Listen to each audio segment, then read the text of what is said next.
Yeah, that body's a blessing, girl. I ain't trying to pressure her. She messed with the temperature. Heart broke this. Oui, bonjour, ici Souda pour une nouvelle vidéo sur Crusader Kings 3, le nouveau jeu de Paradox, cette bombe atomique de 2020. Le but de cette vidéo va être de vous présenter le jeu et vous donner quelques conseils afin de bien pouvoir commencer.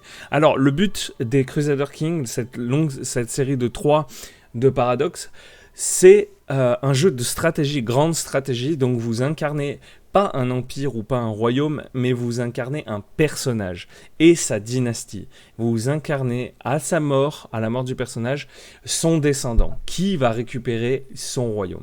Donc tant que vous avez quelqu'un qui récupère au sein de votre dynastie des titres que vous détenez, vous continuez à jouer. Voilà, donc vous pouvez jouer en perdant tout, regagnant tout, et etc.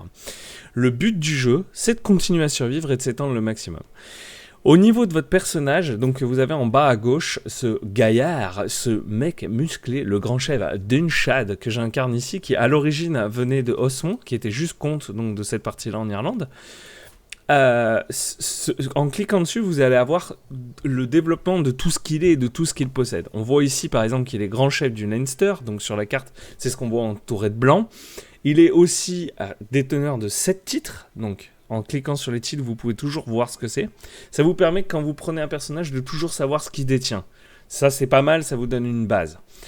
Ensuite, on peut voir très facilement qu'il fait partie de la dynastie des Morda. Donc les Morda, c'est 15 personnes en vie, donc que vous voyez ici. C'est très important d'avoir toujours un œil dessus. Ça vous permet de savoir qui dans votre famille vit, qui a quoi et qui vous allez incarner à votre mort. Par exemple, si vous prenez là, à ma mort, je vais incarner ce personnage-là qui est ma fille.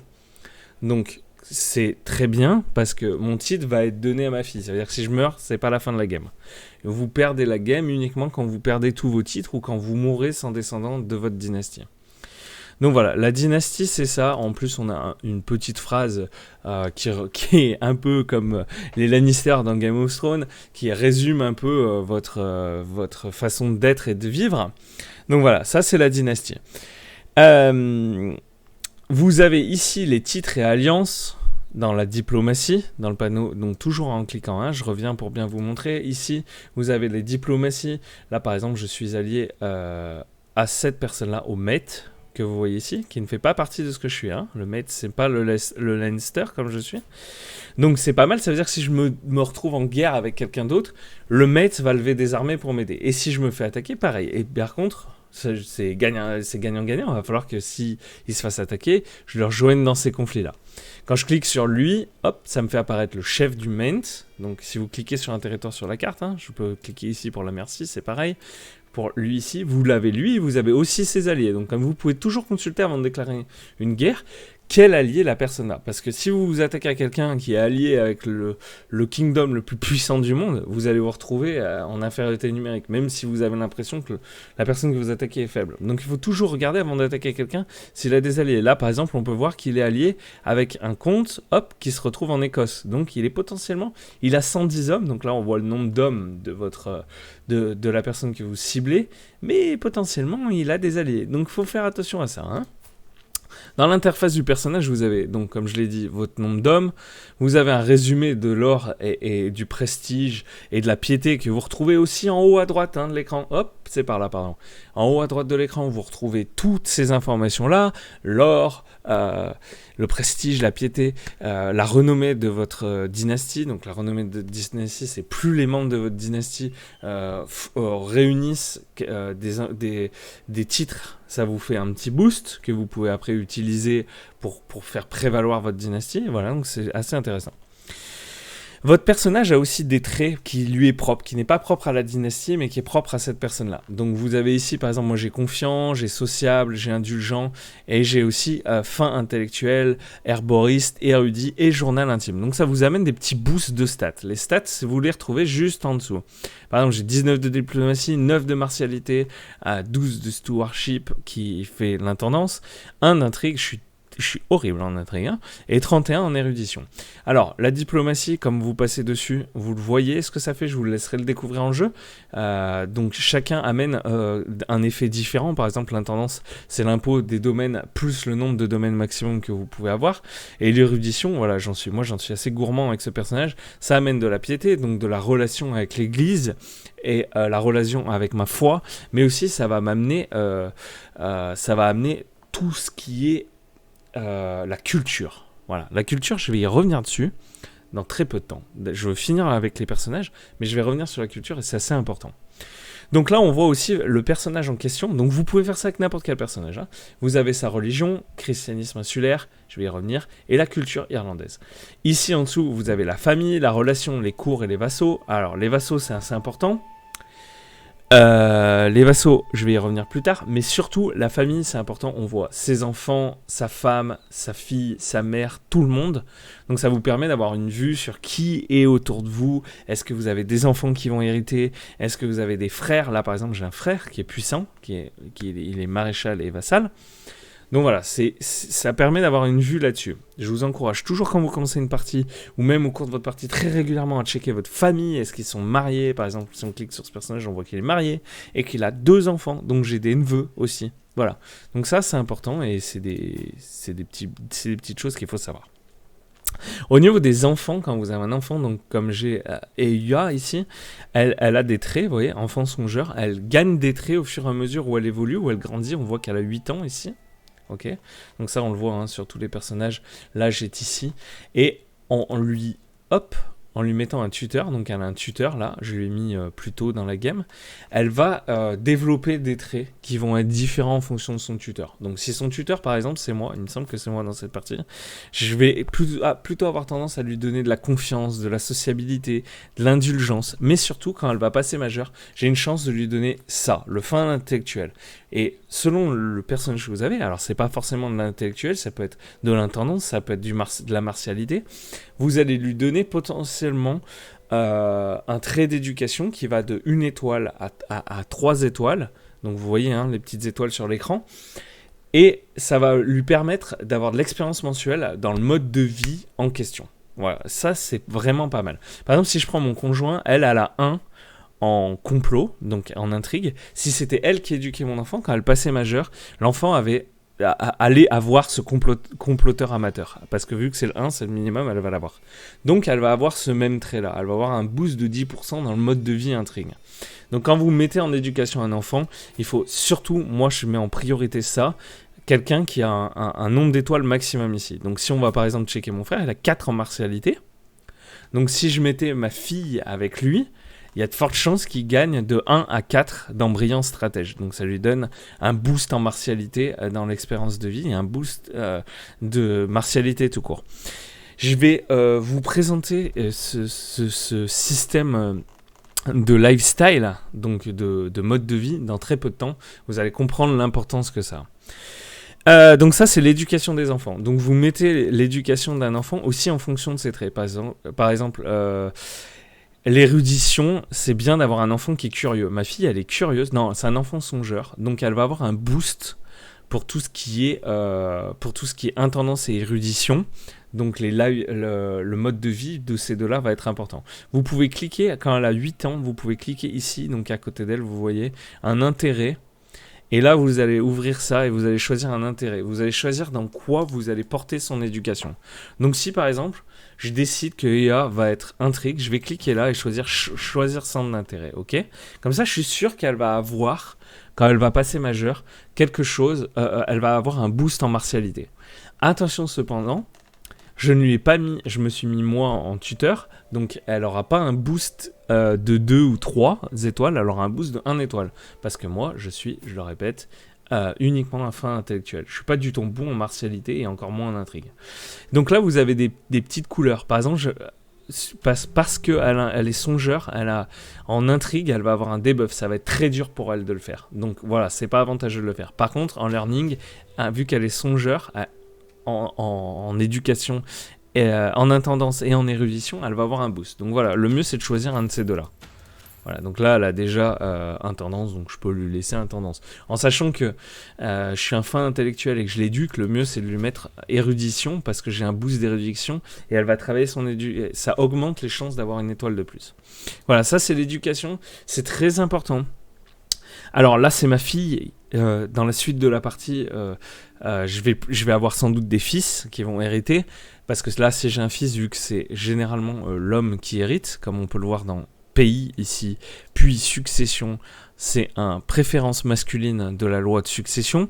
Ça veut dire que si j'ai un fils à l'heure actuelle, la succession, j'y reviendrai sans doute dans une vidéo, si j'ai un fils à l'heure actuelle qui naît, c'est lui qui va hériter. Donc ma fille, à la limite, c'est pas très important que ses traits soient maxés ou qu'ils soient pas maxés. Ce qui serait important là, c'est de voir avec un fils, qu'est-ce qu'on pourrait essayer de faire. Si mon fils est né avec des boosts, parce qu'il prend aussi les boosts de la femme, il peut prendre par exemple appliqué, il peut prendre humble, il peut prendre confiant, il peut être vif, etc. C'est parce que ça, c'est un trait congénital qui se donne de père en fils. Il va falloir adapter à ce moment-là, il va falloir adapter son mode de vie plus tard. Donc ça, c'est vraiment, il faut faire attention, c'est un conseil d'expert. Si votre fils, il est plutôt à tendance guerrière, il faut plutôt l'orienter toute votre game vers du guerrier pour cette personne et pas vers quelque chose que vous préférez d'autre, ok ? C'est très important, elle n'est pas contre sa nature. Là, par exemple, si je voudrais partir dans l'intrigue, pas très bon avec ce personnage. Voilà, ça, ce sont les enfants et l'éducation. Ensuite, je voulais vous présenter la religion. Donc la religion, vous la retrouvez en bas, donc christianisme insulaire ici, juste à côté de ma frimousse, encore une fois. Et ici, je vous encourage, dès que vous commencez une partie, à toujours aller regarder tout ce qui se trouve ici. Donc vous avez des traits ici, je vais commencer juste avec les traits ici, qui sont des péchés. Ça veut dire que si vous disposez d'un de ces traits-là, sadisme, vindique, cupide, gourmand ou lubrique, vous allez avoir, poum, un debuff avec toutes les personnes de votre religion. Donc il faut faire attention. Il vaut mieux aller chercher ces traits-là quand on vous les propose. Parce que quand vous éduquez un enfant, ou en fonction de certains événements, vous allez pouvoir changer vos traits. Il faudra faire attention à ça. Vous avez des principes ici, donc en passant votre souris dessus, vous pouvez les lire. Je vous encourage à toujours lire ceux de votre religion. Toutes les religions sont différentes. Vous avez des religions, quand on voit sur la carte ici, asthmatiques, catholiques, des religions musulmanes en bas, et elles ont des traits différents. Donc il faut faire attention, vous n'allez pas avoir les mêmes choses d'une partie à une autre, en fonction de votre religion. Vous avez des doctrines ici, et ici, vous avez toute une série de doctrines que je vous encourage à lire attentivement. Je ne vais pas les développer pour chaque religion, ça serait très long. Petite chose qui est marrant avec cette religion-là, elle me permet la polygamie, donc d'être marié avec 4 femmes en même temps, ce qui est plutôt pas mal. Ok. La culture irlandaise, donc la culture maintenant c'est quelque chose qui est pareil comme on le voit sur la carte à droite, des cultures qui sont différentes en fonction des endroits qu'elles sont, et elles se développent à des allures différentes. Donc le chef culturel là, qu'on voit en bas ici, ça détermine la personne qui est le chef de la culture. Donc lui, il peut orienter la culture vers la droite ou vers la gauche, ou plus militaire, plus civique. Là, c'est moi, je peux faire un choix sur la carte de ce que je veux faire et de ce que je veux avancer. Par contre, tout va avancer dans la culture. Ça veut dire que l'onagre va avancer, la mode va avancer, la caserne va avancer, tout va évoluer. Par contre, ce qui est intéressant, c'est que moi, je peux choisir un boost, vu que je suis le chef de faction, je suis celui qui possède le plus de comtés de la culture irlandaise. Ça va permettre de m'orienter vers un point. En sachant que quand là je suis en lien avec la nordique, puisque j'ai un territoire qui est à côté de la nordique, l'influence de la culture nordique s'applique sur moi. Ça veut dire que je vais avoir des boosts dans ce que le monde nordique a déjà développé dans ma culture. Donc ça, c'est top. Par exemple, là, les nordiques et les anglo-saxons sont en contact, donc ils vont partager certaines évolutions culturelles. Vous, à ce niveau-là, vous avez très peu de choses à faire. Vous pouvez venir ici et consulter tout ce qu'il y a. En fait, donc en cliquant en bas, encore une fois, culture irlandaise, vous pouvez faire un contrôle de tout ce qu'il y a pour voir tout ce que vous pouvez disposer dans votre territoire. Si vous n'êtes pas chef culturel, vous ne pourrez pas influencer l'avancée, donc voilà, vous avez juste rien à faire, c'est juste pour votre information personnelle. Maintenant, on va parler des lifestyles. Donc, on en avait parlé tout à l'heure très brièvement. Il faut cliquer ici sur votre personnage en bas, mode de vie. Au début de chaque partie, vous allez pouvoir en choisir un parmi tout cela. En sachant que, comme je vous l'ai dit, vous avez un boost ici qui se retrouve, ici. Donc, c'est toujours le premier trait de votre personnage. Donc là, je vais avoir un boost dans le mode de vie d'érudition de 30%, donc je vais être plus basé sur l'érudition qu'autre chose. Vous pouvez choisir n'importe lequel dans cette liste-là, et je vous encourage tout de suite, dès que vous commencez le jeu, à aller chacun checker chaque petit bout pour lire tout ce qu'il donne. Par exemple, si on va dans intendance, rogner sur les coups, vous avez une réduction du coût d'or de tous les bâtiments. Donc c'est pas mal intéressant si vous voulez construire des bâtiments, etc. En sachant que vous pouvez changer d'arbre, donc passer par exemple de érudition à intendance ou un autre tous les 5 ans, et revenir où vous voulez tous les 5 ans. Donc quand vous y allez, vous allez pouvoir acheter ce qu'on appelle 2 perks, donc 2 petits atouts, avant de pouvoir se changer. Donc voilà, c'est pas mal. Moi, ce que je vous encourage à faire très souvent, c'est commencer tout de suite par l'érudition, ça c'est mon conseil. Vous allez chercher études anatomiques et vous allez chercher retenue. Ça vous permet d'avoir le célibat. Comme ça, quand vous avez un fils, vous pouvez devenir célibataire. Et comme ça, tout votre royaume sera transmis directement à votre fils. Et il ne sera pas transmis aux autres fils ou coupé en morceaux. Parce qu'en début de partie, généralement, vous n'avez pas la primogéniture qui permet de donner tous ces titres au fils premier. Mais voilà, vous pouvez le split en plusieurs morceaux. Vous pouvez faire en sorte de ne pas avoir d'enfants pour qu'ils restent ensemble. Donc là, j'avais un boost d'érudition. Donc vous allez choisir un intérêt à gauche en fonction des bonus qui vous plaisent ici, et ensuite vous choisissez ici ce que vous voulez, et ça vous donne des traits. Plus vous avancez, plus vous avez des traits, plus vous avez des boosts. Voilà, c'est très important de faire les bons choix. Il y a des conseils à prendre sur internet, ou en fonction de ce que vous faites, en fonction de ce que vous voulez produire dans le monde. Si vous voulez être plutôt guerrier, il va falloir s'orienter là dans la martialité. Par contre, il faut faire attention, si vous n'avez pas de boost sur votre personnage pour la martialité, ça va être plus long que partir sur le learning. Donc, sur le learning, pourquoi je dis learning ? L'érudition, pardon. Voilà, donc il faut bien faire attention à ces choses-là. Ça, c'est le lifestyle.